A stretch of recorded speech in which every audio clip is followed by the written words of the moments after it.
IntellectualRadio.com. Feed your brain. Feed me now. I'm starving.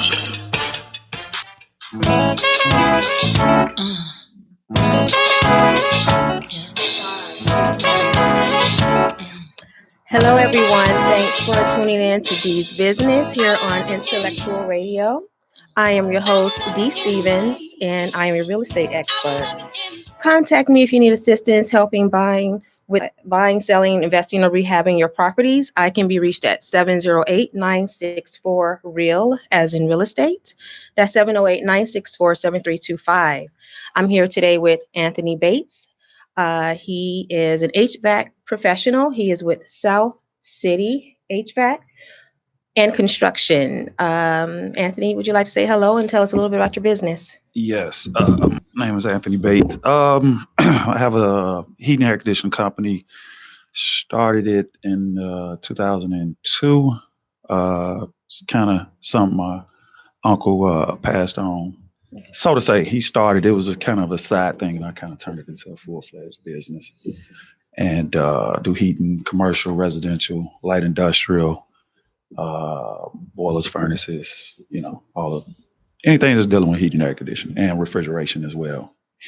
Okay. And we also have here with us Calvin Jones with A to Z Property Inspections and Consultants. Calvin, would you mind introducing yourself? Yes, my name is Calvin Jones. I'm the owner of A to Z Property Inspections and Consultants. I've been in business since 2004. I went to Tamacor. I was trained by the #1 inspector in the state of Illinois, Tom Corbett. Also, I hold a mold remediation license, which I've held since 2002. And that is my passion, inspections. That sounds good. Well, thank you so much for coming, both of you guys. Today is our first show. I'm really excited to have you here. So with Dees Business, what we'll do is talk about different pillars of entrepreneurship and business, as well as real estate. I thought it was important that we kind of get together and share our experiences, our challenges, and things that motivate us to perhaps just share with and inspire other existing or would-be entrepreneurs. Each show, we will always attack a particular topic that applies to having our own business. And today we'll be talking about marketing. I don't like to assume that everyone knows exactly, what we're talking about here. But so just to put it simply, when we discuss marketing, we will be talking specifically about promoting, advertising, or selling your practices, products, or services. So with regarding marketing, I just want to talk to you guys and just make this very conversational. So I guess the easiest way to get started is by asking, how do you, as entrepreneurs, market or advertise your business? Go first. Me personally, I prefer word of mouth. That's one of my biggest. My biggest seller. Right, word of mouth, because if you give them good service, they're going to tell someone about you. Part of my good service is being on time. Being able to explain what's going on. I explain what's happening with the properties, giving them knowledge of their properties. Some people don't know how to even control the hot water in the house. There's a thermostat for that. If your hot water keep running out, you might need to turn it up. Some people don't even know that simple stuff like that. So yes, that's part of my marketing, is give them good customer service. And that's by being on time. If I'm going to be late, which I try not to be, I give them a phone call. I follow up with them to see, do they have any questions? Or do they have any questions? All of that is part of my marketing tool. Of course, when I first started, I used to market on the Jules carts. Oh, really? Oh, yeah, on the little flap seat thing. Yeah, I used to market on that. I used to be in the telephone book. Flyers everywhere, because you have to stand people's face. Yeah. You got to be in there for, like, McDonald's. always, I probably shouldn't even said that name, but they're always in people's face. Yeah. Always, always, always. Even if the food is not good, they still make you try it because they're in your face. Mm-hmm. So that's one of the ways I market. And that way you have a lot of repeat consumers. Okay. Yeah. How about you? Same here. When I first started, of course, that's back when phone books were relevant. Are you using the phone book too? Oh yeah. So it was tough. My first year coming from background experience, I went to trade school, ETI, and then I'm a journeyman out the sheet metal union, local 10, which is out of Minnesota. Once I finished up there, I came back, moved back to Chicago and started business. But as far as marketing, when I first came back, I had pretty much no market. It was just all kind of, hey, I'm back. He's doing heat and air conditioning. And then I signed up for the Yellow Pages, which was the following, when did they come out? I think August, September. I can't remember. It's been so long. Yep, around that time. Yeah, so I signed up for that August, September. I put a nice big ad in, and of course, it brought a lot of business. And then once the word of mouth, once people, were knowledgeable of what I was doing and things like that, then it just spread. So I've done the flyers, like he said, and I think in business you have to just try different things, even if it, you have to. I've distributed one time 5,000 flyers, and I think I got 2 customers off 5,000 flyers. So that's a good question. Then, how do you keep track of what's effective? For me, I'll put a certain expense on marketing or advertising, and I'll try to track how much revenue did I generate off that and what areas it worked in. So I when I did the flyer things, that's back when flyers were huge. Right now, everything is you go through your digital phone. Yeah. So I did that, and I just tracked it and said, okay, I spent $200 on this, and it turned out to be, I got a $10,000 job on it. So the $200 was worth that investment. Right. And then, of course, once I get that person, he then turns over, like they say, good word of mouth or bad word of mouth. Either way, it can hurt you, meaning or good word you. of mouth. Yeah, or help you, So that's how I kind of track mine off the different things, flyers. I did so much stuff. I did the Google once they kind of did. So I just kind of track it. And I'm really more cost based. And I look at something and say, is it going to, what is it going to bring? Right. What's the return? Right. So I did different radio stations, where you pay basically and they promote your business doing the commercials and stuff like that. So I just, that's how I track mine. But for the most part, mine's has been word of mouth. And I've learned too not to take too much work because it can hurt you as well. That's huge. So I had to just turn, like I was about to give a home advisor a few things, and I had to pull back on it. And I had some other contracts because I don't want to take 20 furnaces and say, hey, I'll have all these furnaces in within a week. And then it turns into 3 weeks. Right. And I take deposits and contracts, and now they're going to say, yeah, he did a good job, but he took forever. I'd rather turn the job away, even if I need the money, than to just say, let me take this and, I'm getting your money and you're not getting the service on time. So me doing the actual job, I love what I do. So me doing the actual job is no issue. Right. That's none at all. That's not the problem. So sometimes that I've seen and heard a lot of other guys by taking a big contracts and led them to going out of business. Yeah, I could see that. Yeah. Okay. Calvin, how do you, or how would you recommend to other entrepreneurs on how to keep your existing client base? If someone is not, you don't need an inspection every day, but you have investors, like myself or others who may have multiple projects or consecutive projects coming up. How do you make sure that they're only coming to you for that service and no one else? Well, for me, of course, first of all, I also had another business. I used to own, I still own Chi-Town Steak and Lemonade, which is a restaurant.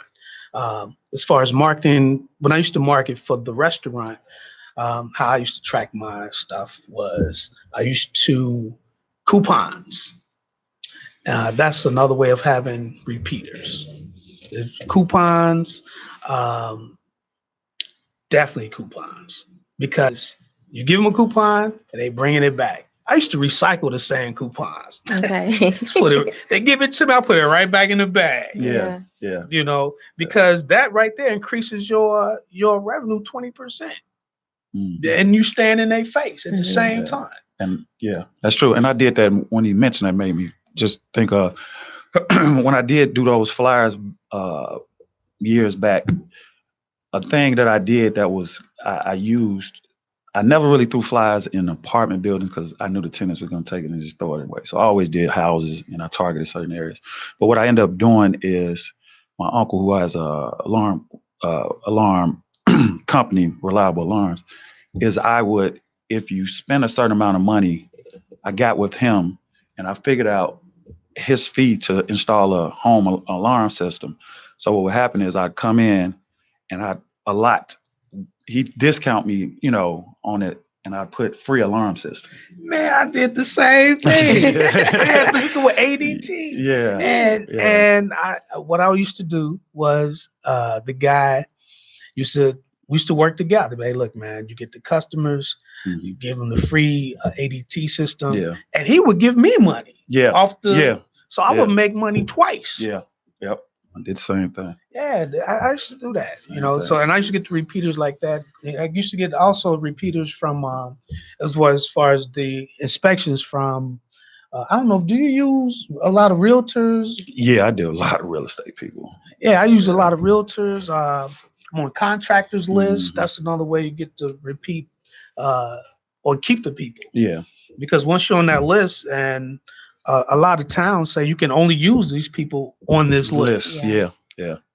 That's why I register with a lot of the suburbs. I mean, I'm registered with almost every town. Yeah, because they'll have a list of people, and you're stuck trying to find a person. Now they need to have a license. They got to have a credential. So like the Hazel Crest Country Club, Hills, Mats, all those. I try to stay registered with those because they primarily go by who's on that list out there in those places. So.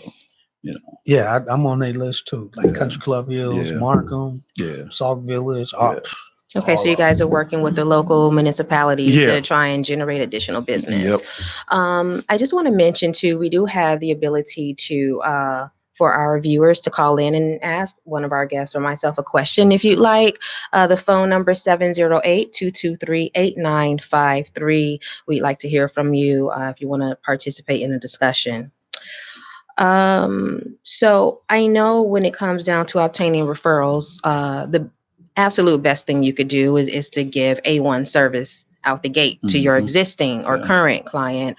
But how do you, or what could you do to go a step above to obtain those referrals? Are you directly asking? I know you're doing coupons for repeat business, but what else can you do to ensure those referrals? I think for me, to be honest with you, integrity and honesty. And what I mean by that is sometimes you got to be able to walk away from money. And I've learned when you go into business, it's like a learning lesson. It's no college tutorial or nothing they can tell you. Yeah, but the learning curve is so small. Yeah. So for me, it's seeing something, preventive maintenance, seeing something ahead of time and saying, hey, listen, I'm here right now. I need to change this. I'm changing your motor out. This limit switch or your thermostat is it's old. I'll do this for a small fee while I'm here and try to save. So I try to do things to save people money as well, and I'm not trying to make one big buck and that's it. So I know a lot of people out there that contractors that try to come in for one hit and then that's it. So I like for people to know that I'm honestly doing just do, so to say. And I'm not coming in and trying to rob you one time and don't care about the referral. I actually care about the referral. You're adding value also to their initial service. Yes. Anything you want to add to that? No, what he was saying was pretty much on. I mean, like for me, I specialize to keep my customers coming. So I do the home inspections, but also I specialize in doing roof certifications. I do HVAC certification. I do plumbing certs. I do electrical certs. So you might not need a full home inspection, but you might just need one of those 3 or 4 other um, things that I offer. Yeah. So that's how I keep my customers engaged. That makes sense. You're cross-selling those associated services that would complement or coincide with what you're doing for them initially. Right. Okay, that makes sense. Okay, I want to offer that phone number out again, 708-223-8953, if you would like to call in and participate in our discussion. If you're just tuning in, you're watching or listening to our new radio show, Dees Business on Intellectual Radio. And I am Dee Stevens, your real estate expert. Give me a call if you need help buying, selling, investing, or rehabbing property at 708-964-REAL, as in real estate. You can also like my business page at Dees Real Business for real estate and business tips and motivation. I'm here with Anthony Bates with South City HVAC and Construction. If you have any needs, HVAC needs, you can reach him at 773-443-5802 and go ahead and like his page as well at South City HVAC and Construction. We have Calvin Jones here as well, A to Z Property Inspections and Consultants, 773-410-8561. So what I would like to do now is, as we enter our second segment, I want to do what I'm calling Dee's Great 8, where we have 8 quick questions. We can do it round robin style, just simple answers, just to get your thoughts on some of these things here as an entrepreneur in general versus your specific business sector. So I'll start with you, Calvin. You're looking like you're anxious, to jump right in here. So I'm going to ask, what is the biggest challenge that you faced as you started your very first business? People lying to you. What? That was one of my biggest challenges. I'll say, people that say they'll help you. Once you get your license, man, we'll give you all this business. Don't believe them. Mm-hmm. You got to get out there and hustle and grind. Yeah. Just hustle and grind. But again, what was the question? What was your biggest challenge? Oh, yeah, that was my biggest challenge. Yeah, honestly, that I would say that. And everyone has a dream. You say I'm gonna go into business and I'll make a lot of money and I'm gonna buy this, and you have this dream. What you gonna do with all this money? And then in between, it's a lot of work. That was a big challenge for me because in between, it was just I see where people quit because it's hard. It's the work, the grind, the daily. I worked harder for myself than I did when I used to work for CTA. Before I quit CTA, I work harder now. But you should. There's a meme out there floating around on Facebook, which really resonates with me. And it says, an entrepreneur will work 80 hours a week to not have to work 40 hours. And that's really real. Mm-hmm. That's true. Really real. You guys know that I walked away from my job. I retired December 20th or something like that, to just live out and work on my. Mm-hmm. And honestly, I have been working nonstop, like every day. Mm-hmm. I'm out in the streets. Yeah. I'm at job sites. I'm wearing a mink at construction sites because I'm out there meeting someone on business, but then I gotta do what I gotta do. Yeah. So but yeah, working really, really hard, but it's very fulfilling. It is. And I think what you just said is managing it all. For me, starting out was managing kids, business, ex-wife, wife, sort of saying, managing that, personalities, trying, learning curves and things like that. For me, is what he said, and I had to learn, I had other business people give me a lot of insight in the beginning that helped me to this day that I had to learn. And a few things of it was, all money ain't good money. Mm-hmm. That was one of it. Yeah. And one of the other things is that I use, which is, of course, people, hey, I got 20 properties. And first coming, I said, oh, okay, cool. Let me give him a great price, do a great job. And he's talking about this other thing. So after that, I learned very quickly that when a person says, hey, man, I got 20 properties, I need 20 furnaces. Okay, I'll give you a good price if you give me a deposit on 20 furnaces. Oh, yeah, definitely. You can't sell me with that. Nobody, you can say, I got 100 properties. And I do real estate work through some very big developers who has tons and tons of properties. Right. But a lot of that, and like you said, a lot of the support, I had a lot of support from family, friends. I did have a lot of support. But those learning curves of giving a person a good job, good price, and then, the bounce checks. Oh, my God. So you guys both still accept checks? It's certified funds only. You know what? I just, late November, got a bounce check from a lady for $2,000. And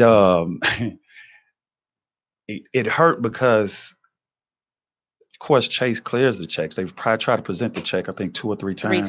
3 times. Mm-hmm. So by the time it came back, and I'm saying I'm missing some money. Whoa. Yeah. And then I call her, and then now I got to hear a life story. Check fee. So one thing somebody told to me, and, I've been guilty of it. Don't make your problem my problem.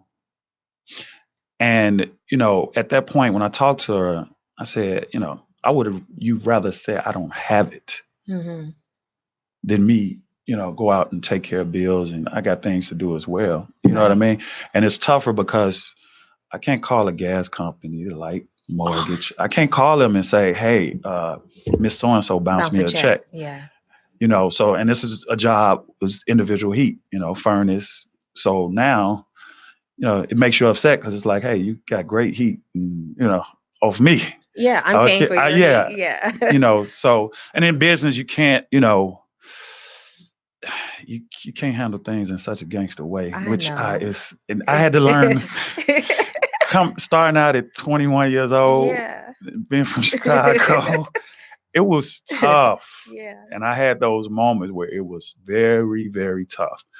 So I've learned what you just said, and she was a repeat customer. That's why I wasn't worried about it. Mm-hmm. I had did the first floor for the year before or whatnot, and I ain't had no issues. So those type of things, the deceit that people don't see that, contractors, they always get the slum part of it. Right. And we never talk about the customers who want you to, put in a furnace central air in, and they want it done for $2,000. And it's like, it's unreal. Yeah. And then they'll go out and get Jackleg Harry to come in and mess it all up. And then call you anyway and call me back, and I don't even do it no more. Okay. Because now you're taking upon somebody else's problems. Yeah. Yeah. Hey, but what he said is true. The bounce checks. I don't even take personal checks. Yeah. Me either. I ain't had one in a long time, and I let the ball roll. So I'm able to blame. I don't want to say I want to take the blame because business is business. Yeah. But you know what I mean? I should have said, which I usually do, either cash or certified money at the end. Right. Because that's money's always going to be good up front. Yeah. Because they need the job done. It's at the end. It's like, So, those little things, those were probably the hardest things. Like I say, managing and just, learning people. Because you have to learn people in this business.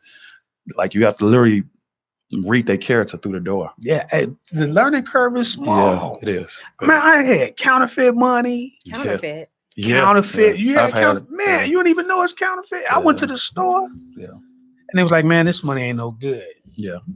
Yeah. I'm like, what? Yeah.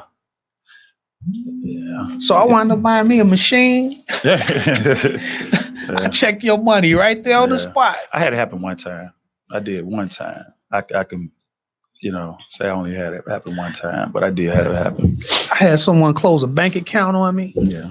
I went to the Chase. It was a personal check.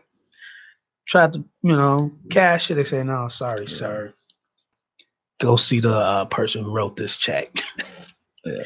And kind of found out they closed the account on it. And we try to put a face and a materialistic view on a customer, and it is really not. I had a customer, I was doing a job out in Matson, and she's, and I hate to say this, but, she's in a Bentley and a G500 wagon and used a bogus credit card with me. So reason I say that, I've been doing it so long, you never know how. I can't, we can't say, hey, how did you get your money and what do you do? We can't grill a person like that. Right. You know what I mean? But reason I say that, she it was a $3,500 credit card transaction. It was bogus, and I just So it cleared initially, and then it was like a chargeback later. chargeback. Okay. Chargeback. Yeah. And because it wasn't, I didn't swipe the card, but it was an app. We're all using apps, Right. so it's really no more swiping. When you swipe a card, it's more secure. It's like at least you had it. When you're arguing, Do you get more protections from the I guess it's the merchant if you swipe versus enter? Yep. So would they be more likely to cover it for you if you swipe? So you'll get more protection when you actually swipe that card, because they're saying even if it isn't yours, it's in your. You can look at it. You have it in your possession. Yeah, because now you can make up a credit card, make up ID, all that. So it's tough for credit. That's why a lot of people are shutting credit cards down. Yeah. Because of course we know, the whole credit card cracking fraudulent epidemic is huge right now. So yeah, and so now, again, work done, and you left with that debt. So okay. That's good information. Let's talk about some of the good parts. What did you find to be the easiest part of getting started? You said again, I'm sorry. What would you consider to have been the easiest part of getting started as an entrepreneur? For me, coming into it, the easiest part was because when I was in a union in Minnesota, I was making, I was a journeyman pretty quick, and I was making a lot of money up there because in Minnesota, they're regulated. So when I say that certain states are regulated, meaning if you get caught like trying to put in a furnace or central or something, they'll like take you to jail up there. What? So you have to have a certain card. It's called a competency card. And I had one. So once you become a journey, you have a competency card. Mm-hmm. And you have to test out for it. It's a big test you take. So I was able to do a lot of side work. So I worked for one of the biggest companies in Minnesota, literally. And so for me, I accumulated enough money when I first came back, work truck. I was able to, to use the capital I had put to the side and my money from making work and, to acquire all the resources to do what I needed to do and survive that first initial year, so to say, until I got my advertising, until I got my name out there. Okay. So that was the thing that made it easiest for me. And like I said, I did have a lot of support from family, friends. Once they found out, it's me, it's like, okay, cool. Let's give them a try. That's awesome. That's important to have the support. How about you, Calvin? The easiest part for me was actually the paperwork. Getting started, starting the LLC, getting the EIN number. A lot of people pay lawyers for that. You can just do it yourself. Google it. I set up some corporations for some friends of mine, and for anyone who's watching or listening and you're in Illinois, go to cyberdrive.com.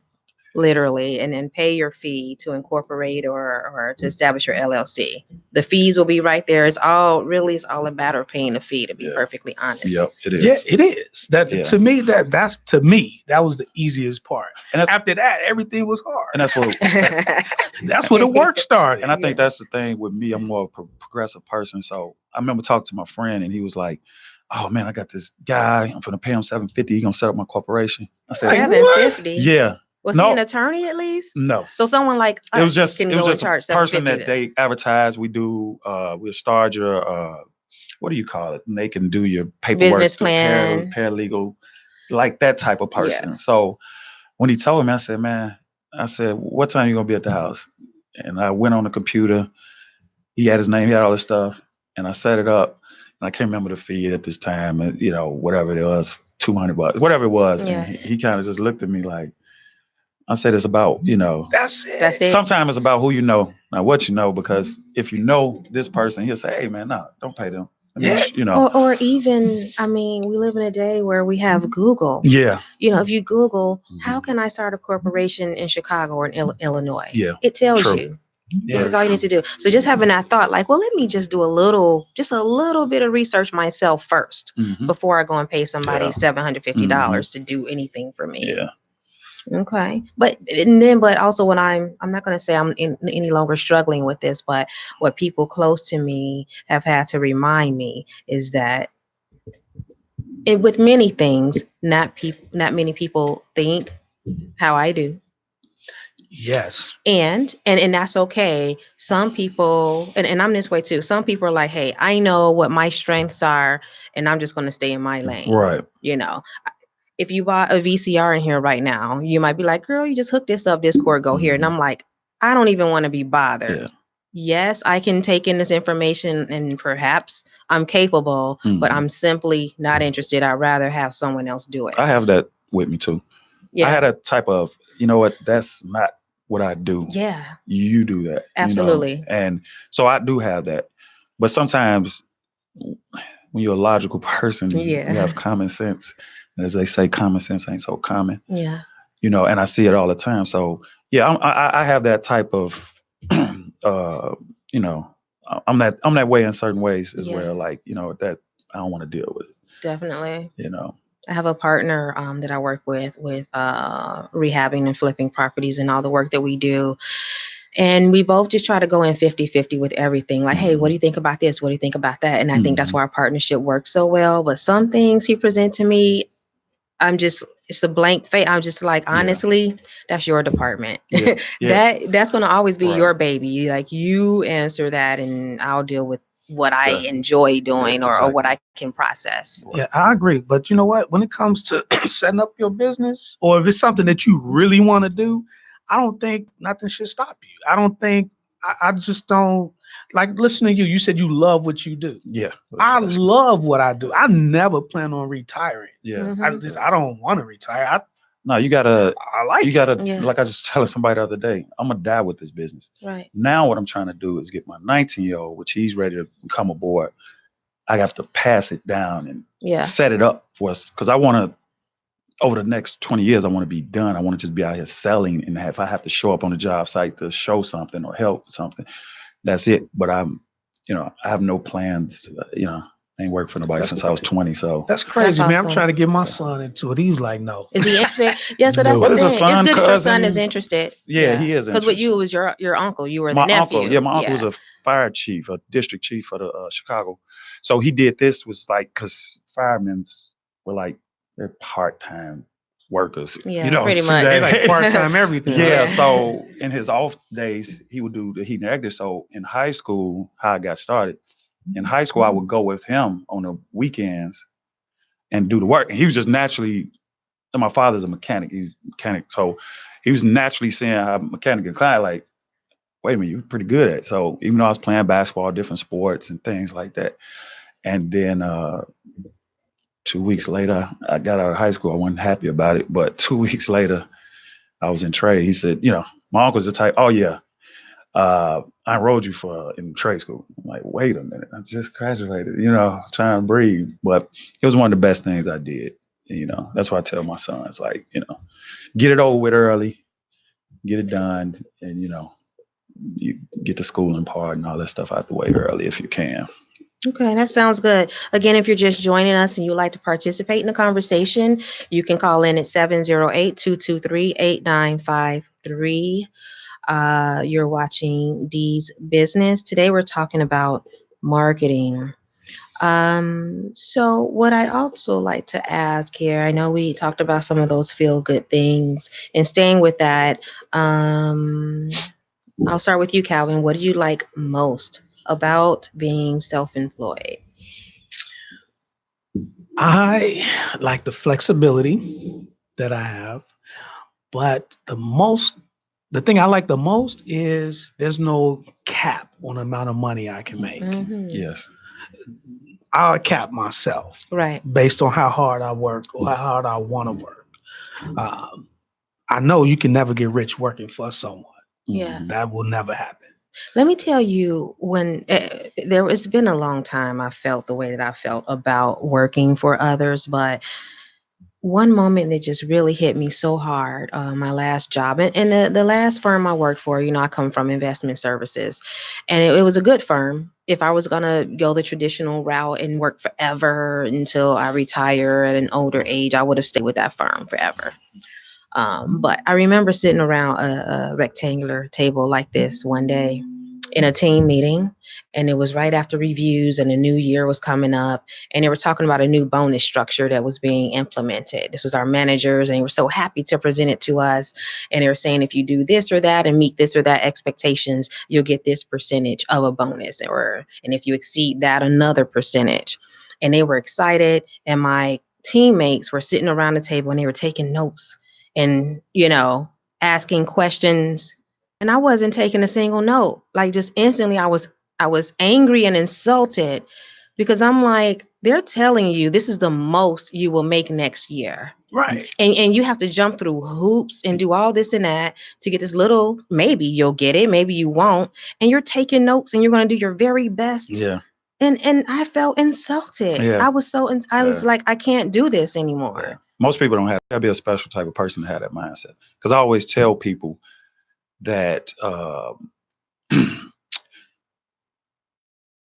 you'll work your butt off for a company, and the next day you die, they'll have an advertisement to replace you. Hold on. I'm gonna stop you They'll right there. fire you the next day. Not only will you die and they have an advertisement or replacement or attempt the very next day, depending on, and I can't vouch for all, but I've worked for, in the nature of the business I work for, your employer will have insurance on you. Yeah. Because I've worked in productivity as a banker. Right. I didn't know about this. Maybe I didn't read the fine print. But if I died one day, they have a life insurance policy. Yeah. It doesn't go to my family. No. It's for me, because I would have made them X amount of dollars that year. They Yeah. have life insurance policy on me to make Oh, sure they wow. still get paid. Yeah. Still Yeah. get paid. Yeah. What? That's crazy. That's the first time I've heard that. It Yeah. doesn't surprise me though. But you hear them say things like, your employees are your greatest resource, Yeah. commodity. Yeah. So they're insuring against a loss. Yeah. That's So true. yeah, Wow. that's deep. Yeah. And for me, I know you're saying to be honest with you, I got short work experience working for somebody. Right. So I couldn't imagine somebody telling me to get up at 7:00 to make this amount of dollars in this amount of time. I couldn't imagine that anymore. So I love that, working for myself. I set my own flexibility. hours. And what he said, I make the cap on what I'm going to make. Right. Just like now, when I get myself back up to where I was at a certain place, with multiple vans, people working for me full time, and I was That's before the rewarding recession, pre-recession Yeah. time, and I was making a killing, and I had people working full time, was providing for other people's families, and stuff like that. Still do, but it was on a bigger scale. I was able to really build and build and build, and same here. Just as I was saying, I got contracts and things, money that's on the table there. So I'm not capping myself out and saying, like what you said, union guy, he knows when I left the union, I capped out at $30 an hour. That's it. So I got to rely on my boss to say, hey, can you give me more money? When the union controls, they say, hey, you capping out at $46, $50, whatever it is you kind of trade you in, they cap you out. Now you can't get more money, but you have to talk to the boss and say, hey man, I need a raise. That's overtime. Yeah. And it's going to be hard because they're going to say, hey, the union run you guys. Yeah. So like I said, that for me, that's one of my biggest thing I like about being an entrepreneur is definitely no cap. Okay. Yeah. True. Same here. One thing that also motivated me and what I'm enjoying thus far, I'm only a couple of months in, just being, completely full-time, self-employed. I began to become, I don't want to come across as angry, but just, after you're just working so hard, after a while, and you become woke. I really hate to use that term, but it's like an awakening. why do I have to put in a request and beg and plead and borrow in exchange to request my daughter's birthday off?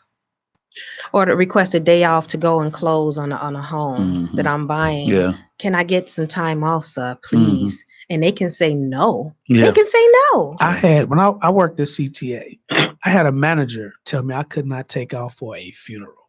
Yeah. For real. I can't even go there. I'm just gonna say this. My mother did pass while I was employed, and she was sick for a little while. And so my manager saw me have to leave, when the doctors called, or having a crying spell at work, like, I can't believe this is happening. So then she passed a month or two later. I got pulled into an office by two managers. They cornered me, kind of how we're sitting. I'm sitting here, two managers across from me, one sitting like this, looking at me, and told me, we have reason to believe you've been less than honest about your mother passing. Wow. I'm a top producer in the branch, and I'm your employee. I'm your resource. Wow. How insulting is that? Like, do you think, and maybe some people do, I know people make up family crises to get time off. Yeah. But I've worked in management, and I've managed teams, and just at the risk of possibly being wrong about an accusation like that, I would just let the person have the little 3 days bereavement rather than to make an accusation like that and be wrong. Right. But yeah, things like that. I couldn't imagine. I can imagine myself in that mode. It would be some nasty words. It was very, very nasty words. So we won't go there. Very nasty words it was. But I didn't let it go, trust me. Yeah. I want to ask, what questions, if you get people who are like, hey man, I'm interested in doing this or that, like, what questions do you get asked most frequently about having your own business? Am I hiring? Okay. Same here.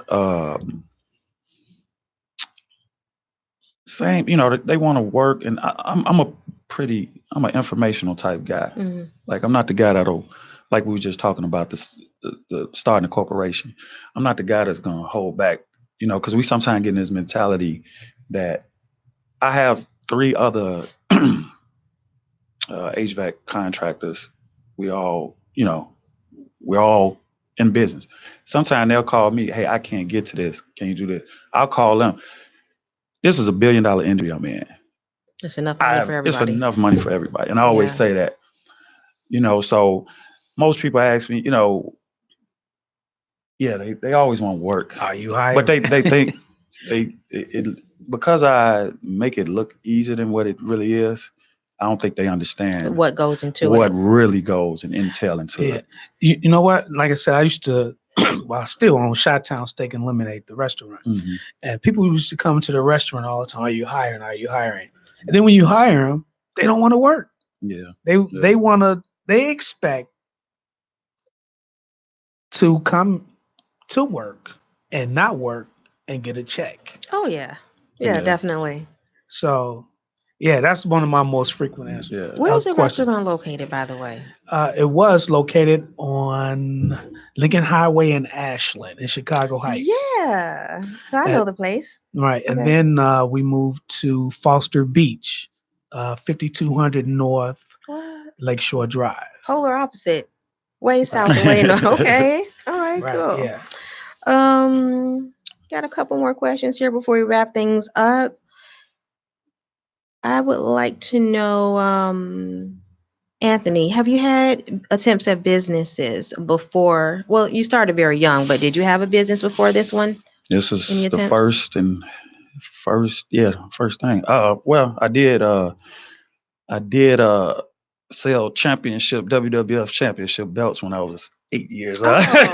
That's amazing. I always find I was always we started as hustling. Children. Yeah. And I was always. Where'd you get the belts? I took cardboard. You made them. And I took my actual one and made them, and I was selling them for $3. Yeah. And they were buying them. And my friends were buying them. Yeah. So I was always, my younger cousin, who's, I think he's about 5 years younger than me, he used to hate it because we'd be playing basketball, this and that. And my older cousin, which is his sister, Sean, she know. Sean, you you want to wash these dishes and mop the floor for $3? Yeah. I'll be right back, Red. And he Go and make hated, money. like, oh, you Yeah. always, and it's just always had that hustle mentality in myself, Okay. always. I know you have the restaurant down, but any other businesses, restaurant and the inspections? Yes, actually, I was like my man here. I think people like you and I have been blessed to know how to generate money. Mm-hmm. Because I used to cut grass, I Yeah. raked leaves, I raked dead grass, Yeah. I shoveled snow, I washed dishes, I took garbage out. My aunt used to work for Virginia Slim, and she used to have all these. They used to give her stuff to hand out, promotional stuff like Swag. bags or cookbooks. So she used to have boxes. I used to take them and go door to door and sell them. Mm. Mm-hmm. So I sold cookbooks. I sold, man. She had some spray Banaka Blast. I was selling that in school. Yeah. I had the whole school. Yeah. I think in this business you gotta have that hustle mentality from the jump. I think it's something that's just embedded in. Okay. Really quick, I'll start with you, Calvin. Where would you like to see your business 5 years from now compared to where it is currently? Any changes or growth? 5 years from now, I would like to have a contract with pretty much the entire south suburbs. I would like to have a contract to do all their inspections. I would like to privatize each town, like South Village, Mm-hmm.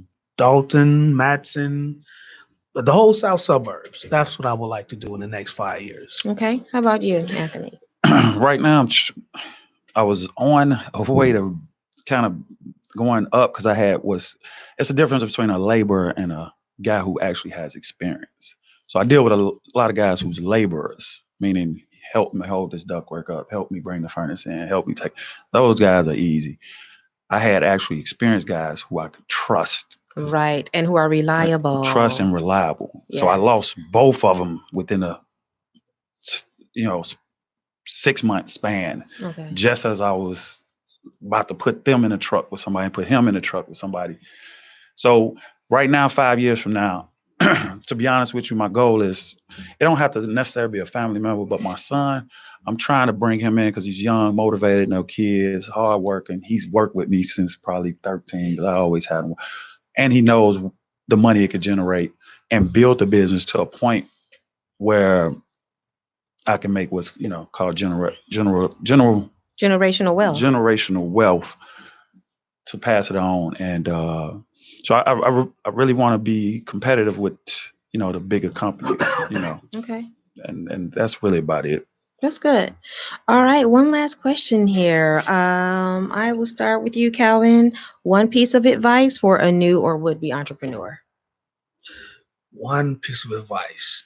You have to believe in yourself 100% and do not stop. Don't quit for no reason, for nobody. You just gotta keep going and grind. Okay. That's it. That's real. My advice would be to you saying a new entrepreneur. Mm-hmm. Yeah. My advice would be understand that failure is success. And without no failure, there is no success. So many of the failures that we deal with, that I've dealt with people, whatever it may be, people, trying to get over on you, bouncing checks. You got to figure out, okay, that was a failure in another part, So if you start a business and you have that drive in you, don't let whatever it is you do stop you. If you have that drive to say, I'm going to be, successful in what it is. But I always say, find one thing and beat it to death. I just took the HVAC and I just took it to another level. My uncle just sent me to trade school. I said, you know what? I got to learn all this sheet metal stuff. So I figured my father had moved to Minnesota. He knew somebody in the union up there. And by the time I had signed up for the union in Chicago, and it's crazy because I went up there in 3.5 years, did my 4-year apprenticeship up there.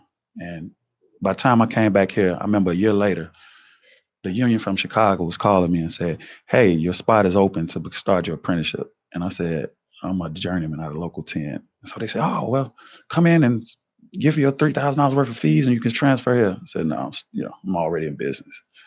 Okay. So I think just for a new person, beat your craft to death. Beat it to death. I like that. Okay.